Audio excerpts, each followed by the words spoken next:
Here's the most important idea behind Google Opal. It helps you build small AI apps without writing any code. You simply describe what you want app to do. For example, you might type, build an app that researches keywords and drafts blog post ideas.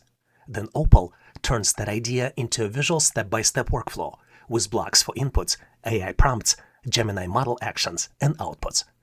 Google itself describes Opal as a tool where you type what you want it to make, and it builds an editable workflow and mini apps for you. This is different from traditional app building, where you visually need to know programming, design the logic itself, and connect different tools manually. With Opal, you can edit the app by describing changes in normal language, start from templates, and share the finished mini app with the link.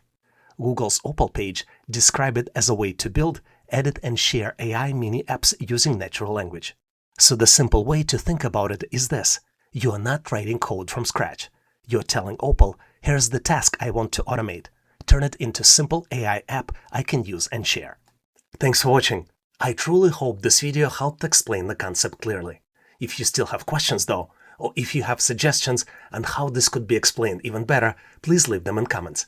Consider subscribing to online training for everyone and joining a community of people who want to better understand how things work, build useful skills, and keep getting smarter.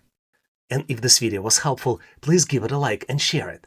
It helps YouTube show the video to other people who may need to learn the same thing. Have a great day, and I'll see you in my next video.